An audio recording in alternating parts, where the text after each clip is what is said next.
Hi viewers అందరికీ నమస్కారం. శుక్రవారం పైగా పౌర్ణమి ముందు రోజు చాలా అద్భుతమైన రోజు కాబట్టి ఎవరికీ తెలియకుండా లక్ష్మీదేవి పటం ముందు దీనిని పెడితే చాలు లక్ష్మీదేవి అనుగ్రహం కలుగుతుంది, కనక వర్షం కురుస్తుంది, వద్దన్న డబ్బు వస్తుంది, మీకు తిరుగు ఉండదు, మీ ఇంట్లో కావలసినంత ధనం వస్తూ ఉంటుంది.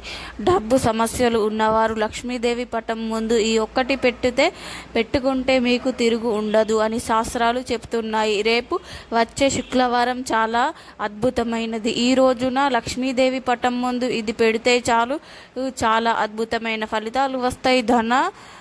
లేక ఇబ్బందులు పడేవారు ఈ పరిహారం చేసుకుంటే ధనం వస్తూనే ఉంటుంది, పైగా అమ్మవారి అనుగ్రహం కూడా చాలా సులభంగా లభిస్తుంది అని పండితులు చెప్తున్నారు. ఎందుకంటే శుక్రవారం అనేది లక్ష్మీదేవికి ఎంతో ఇష్టమైన రోజు. ఇలాంటి శుక్రవారం రోజు ఈ చిన్న పని చేస్తే చాలు ధనం అనేది ఆకర్షింపబడుతుంది. ఈ పరిహారం బాగా ఉపయోగపడుతుంది కాబట్టి ఈ శుక్రవారం రోజున అందరూ ఈ పరిహారం చేసుకోండి. అమ్మవారి ఫోటో ముందు ఏం పెట్టాలి అనే విషయాన్ని ఇప్పుడు మనం ఈ వీడియోలో వివరంగా తెలుసుకుందాం.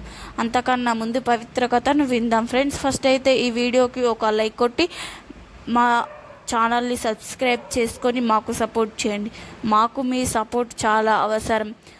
పూర్వకాలంలో అమరావతి నగరంలో సుబ్బి శెట్టి అనే ఒక వర్తకుడు ఉండేవాడు. స్వతహాలో స్వభావం కలిగిన సుబ్బి శెట్టి ఎవరికి ఏ సహాయం చేసేవాడు కాదు. వారు ఎంతటి అబద్ధులైన వారు ఎంతటి కష్టంలో ఉన్న మాత్రం తన సహాయం మాత్రం చేసేవాడు కాదు. అతనికి లోభవత్వం చూసి అందరూ కూడా అతన్ని విసరించుకునేవారు. ఆ ఊరి దేవాలయంలో ఉత్సవాలు జరుగుతున్నప్పుడు వర్తకులు అందరూ ఎంతో దాన ధర్మాలు ఇచ్చేవారు. కానీ సుబ్బిశెట్టి మాత్రం కొద్ది శుభప్రదమైనది కూడా వారికి విసుకునేవాడు కాదు. అలాగే వారి ఇద్దరి కుమార్తెలు కూడా బాధ కలిగించేవాడు. కొంతకాలానికి వారి కుమార్తెలకు వివాహాలు జరిగి వారి దారిన వారు వెళ్ళిపోయారు కదా. ఇక తీర్థయాత్రలు తీసుకువెళ్ళిపోమ్మని భార్య సుమతి సుబ్బిశెట్టిని ఎంతో ప్రాధేయపడింది. అది అంతా చాలా వేల ప్రయాణాలతో కూడిన పని. అక్కడి నుండి సమకూరిస్తే డబ్బు సరిపోదు అని భార్యకు కసురుకునేవాడు. ఇక రోజుల తర్వాత చాలా కాలం గడుస్తుండగా భార్య సుమతికి ఏదో తెలియని వింత రోగం వచ్చింది. మనిషి సాయంత్రం కాలం కాగానే విపరీతమైన కాళ్ళు నొప్పులు వచ్చి కదలలేకపోయేది. బాధతో విలవిలలాడిపోయేది. భార్య ఎంత బాధపడుతున్న సుబ్బిశెట్టి మాత్రం ఆమెను ఏ వైద్యుడి వద్దకు తీసుకొని వెళ్ళలేదు, మందులను ఇవ్వలేదు. ఆమెకు మందులకు చాలా ఖర్చు అవుతుందని కసురుకునేవాడు. సుమతి ఎంతో బాధపడసాగింది. ఇంతవరకు సాయంత్రం కాలం వచ్చే కాళ్ళ నొప్పులు ఇప్పుడు మధ్యాహ్న సమయానికి రాసాగాయి. అంతేకాక చేతులు కూడా విపరీతంగా నొప్పి సాగాయి. ఏ వస్తువు ఇటు నుండి అటు పెట్టలేకపోయేది. భార్య బాధపడుతున్నా కూడా సుబ్బిశెట్టి తనకు ఏమీ పట్టనట్టుగా ఉండేవాడు. వైద్యుని వద్దకు తీసుకొని వెళ్ళలేదు. ఆ తల్లికి ఈ విధంగా ఉన్నదని కనీసం కుమార్తెలకు కబురు కూడా చెయ్యలేదు. కబురు చెప్తే వారందరూ కుటుంబంతో సహా వచ్చి ఇంట్లో తిష్ట వేస్తారని ఏ మందులు వాడలేకపోవడం చేత సుమతి ఆరోగ్యం మరింత క్షీణించింది. మంచం మీద నుంచి కదిలే ఓపిక కూడా నశించింది. చూపు మందగించింది. ఆ విధంగా ఎన్నో బాధలు పడి చివరికి ఒకనాడు మరణించింది. ఈ కబురు వాళ్ళ ఊరి ద్వారా తెలుసుకున్న కుమార్తెలు వచ్చారు. తండ్రి పిసినారి తనాన్ని వలన తల్లికి సరిగ్గా వైద్యం చేయించలేదని తెలుసుకొని ఎంతో బాధపడ్డారు. తండ్రిని ఎంతగా విసిరించుకున్నారు. భార్య చనిపోవడంతో సుబ్బిశెట్టి కొంత మార్పు వచ్చింది. చేసిన పాపాల వలన వ్యాపారం బాగా దెబ్బతింది. కానీ లోభత్వం మాత్రం ఏమాత్రం తగ్గలేదు. కొన్ని నెలల వ్యాపారం సరిగ్గా లేక చాలా నష్టం వచ్చి చివరికి ఉన్న ఇల్లు కూడా అమ్ముకోవలసిన, చివరికి తినడానికి ఒక పూట గడపడం చాలా కష్టపడ్డాడు. ఎంతో ఆ ఊరిలో ఇక ఉండలేనని తెలిసి ఒకనాడు అర్ధరాత్రి ఊరి ని విడిచి బయలుదేరాడు. ఒంట్లో ఏమాత్రం ఓపిక లేకపోయినా అలాగే చేతికర్ర సహాయంతో అడవి దాటి పట్టి వెళ్ళాడు. అక్కడ వేరే ఊర్లో 2 రోజులు ఉండి ఆ ఊరి వారు కూడా తనను గుర్తించడం చేత అవమానంతో భారం భరించలేక అక్కడి నుండి ఒకనాడు అర్ధరాత్రి పూరి విడిచి బయలుదేరాడు. కొంత దూరం వెళ్ళగానే అడవికి వచ్చింది. అంతా చీకటిగా ఉంది. సరిగ్గా తిండి కూడా లేకపోవడంతో చేత నడవడం కూడా సరిగ్గా రావటం లేదు.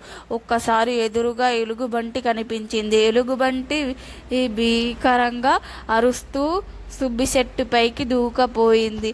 ఒకసారి జరిగిన ఈ పరిణామానికి సుబ్బశెట్టి ఒళ్ళంతా జలకరించింది. ప్రాణాలు అరచేతిలో పెట్టుకొని పరుగున పరిగెత్తాడు. కాళ్ళకు ముళ్ళు కుచ్చుకుంటున్నా లెక్క చేయకుండా, ఒంట్లో ఓపిక లేకున్నా ఓపిక తెచ్చుకొని పరిగెత్తసాగాడు. ఇటువంటి భయంకరమైన అరుస్తూ అతనికి వెనుక రాసాగింది. ఇలా కొంత దూరం వెళ్ళిన తర్వాత సుబ్బిశెట్టికి ఒక పాతబడిన భవనం కనిపించింది. ఓసారి లోపలికి పరిగెత్తి ఏమాత్రం శబ్దం చేయకుండా దాక్కొని ఉన్నాడు. అయినా చిరాకు మనకు దాక్కున్నాడు. ఎలుగుబంటి కాసేపు చుట్టుపక్కల తిరిగింది. ఆ తర్వాత తన దారుడు తను వెళ్ళిపోయింది. ఆలయం ఇంతకు ముందు ఎలుగుబంటి భయం చేత ఇక వేరెవరి భయం చేత చోబరి లేదు. ఇప్పుడు రావాలంటే విపరీతమైన భయం వేసింది. వాటితో కొంత వెలుగు రాగానే ఎదురుగా చూసిన దృశ్యాన్ని అతను ఆశ్చర్యం వేసింది. ఆ వెలుగులో శ్రీ మహాలక్ష్మి విగ్రహం కనిపించింది. కానీ ఉన్నది శ్రీ మహాలక్ష్మి ఆలయం అని అర్థమైపోయింది అని గమనించాడు. ఎంతో బూజు పట్టి ఉన్న చీకటిగా ఉండడం చేత అమ్మవారి విగ్రహాన్ని చూసి భయపడ్డాడు. ధూప నైవేద్యాలు లేకపోవడం వలన విగ్రహం చురుపులను భయపెట్టలాగా ఉన్నది. ఏ విధమైన అయినా సరే అక్కడ దీపం వెలిగించకపోతే తాను ఉండలేను అని అనుకున్నాడు. ఎలుగుబంటి భయం అటు చూసి సుబ్బిశెట్టి ఒక అదృష్టం కొద్దీ ఒక పాత నూనె సీసా కనపడింది. దానిని చూసి పక్కన ఉన్న ఒక పాత గుడ్డతో దీపం వెలిగించాడు. అమ్మయ్య అనుకున్నాడు. దానివల్ల కూర్చొని సుబ్బిశెట్టి వెంటనే గాఢ నిద్రలోకి పోయాడు. సుబ్బిశెట్టి కలలో శ్రీ మహాలక్ష్మి దర్శనమిచ్చింది. ఆ తల్లి సుబ్బిశెట్టితో ఇలా అంటుంది: చివరి వరకు కట్టుకున్న భార్యను కూడా పోగొట్టుకున్నావు. ఎవరికి గుప్పెడు బియ్యం కూడా దానం చేయలేదు. కానీ ఈరోజు నువ్వు నా దేవాలయంలో దీపం వెలిగించడంతో నీకు పాపాలన్నీ కూడా నశించాయి. ఎన్నో సంవత్సరాలుగా ఈ దేవాలయం ఎవరు పట్టించుకోలేదు. ఇవాళ తర్వాత నువ్వు ఇక్కడ దీపం వెలిగించడంతో నిన్ను నేను అనుగ్రహిస్తున్నాను. ఈ పుణ్యకాలంలోనే పాపాలు కూడా తీరిపోతాయి. ఇదిగో ఈ బంగారు నాణాలు తీసుకొని వీటితో ఒక సంతోషంగా జీవించు, ధర్మబద్ధంతో జీవించు, కాలం గడుపు అని అన్నది. తెల్లవారగానే సుబ్బిశెట్టు మెలకువ వచ్చింది. ఓసారి రాత్రి తన కలలో వచ్చిన గుర్తు తెచ్చుకున్నాడు. ఆ కలలో తల్లి దర్శనం ఇచ్చినందుకు ఎంతో ఆనందం కలిగింది. సుబ్బిశెట్టి తాను చేసిన తప్పులకు ఎంతో పశ్చాత్తాపపడ్డాడు. తన భార్య చేతులారా పోగొట్టుకున్నందుకు ఎంతో బాధపడుతూ ఉన్నాడు. అలా పశ్చాత్తాపం పడుతూ ఉండగా ఎదురుగా ఒక పళ్ళెంలో బంగారు నాణాలు కనబడ్డాయి. తనకు వచ్చిన కల నిజమే అన్నమాట. ఊరికి బయలుదేరి వెళ్ళాడు. కొత్త సొమ్ముతో మళ్ళీ వ్యాపారం మొదలు పెట్టాడు. కొంతకాలం రాగానే ఎన్నో లాభాలు గ్రహించాయి. తాను అనుగ్రహించిన శ్రీ మహాలక్ష్మి ఆలయాన్ని ఎంతో అద్భుతంగా పునర్నిర్మించాడు. ఈ శ్రీ మహాలక్ష్మికి ఎన్నో దివ్యమైన ఆభరణాలు చేయించాడు. నిత్యం పూజలు, దీపం కేటాయించి ఆచార్యులను పెట్టాడు. బ్రతికున్నంతకాలం తోటి వారికి సహాయపడుతూ దాన ధర్మాలు చేస్తూ జీవించసాగాడు. ఇక వీడియోలోకి వస్తే చాలా మంది కష్టపడుతూ ఉంటారు. కనీసం కష్టపడిన దానికి ఫలితం దక్కదు. సరిపడ ధనం రాదు. ఎంతో ఇబ్బందులు పడిపోతూ ఉంటారు. ఏదో ఒక కొంతవరకు ఉంటుంది.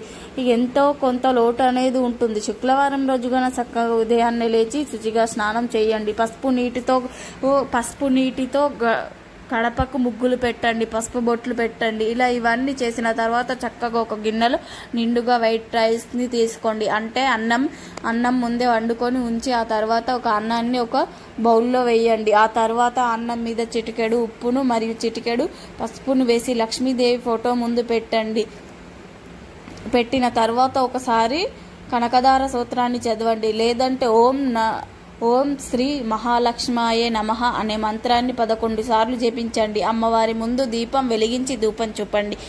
మీరు నిత్యం పూజ ఎలా చేస్తారో అలా చేసుకుని పసుపు వేసి పెట్టిన అన్నాన్ని తీసి దానిలో మీరు మీ ఇంటిలో వారందరూ కూడా ఒక్కొక్క ముద్ద తీసుకొని నోట్లో వేసుకోండి. మిగిలిన అన్నం మొత్తాన్ని తీసుకొని వెళ్ళి ఇంటి బయట పిచ్చుకలకు కానీ, కాకులకు కానీ, ఈ కుక్కలకు కానీ, ఆవులకు కానీ వేసేయండి. ఏమీ లేకపోతే ఆ గిన్నెను ఎక్కడో ఒక చోట అలా వదిలిపెట్టండి. శుక్రవారం రోజు మీరు కష్టాలు పోతాయని నమ్మకంతో ఈ చిన్న పరిహారం చేసి లక్ష్మీదేవి అనుగ్రహం కలుగుతుంది. లక్ష్మీదేవి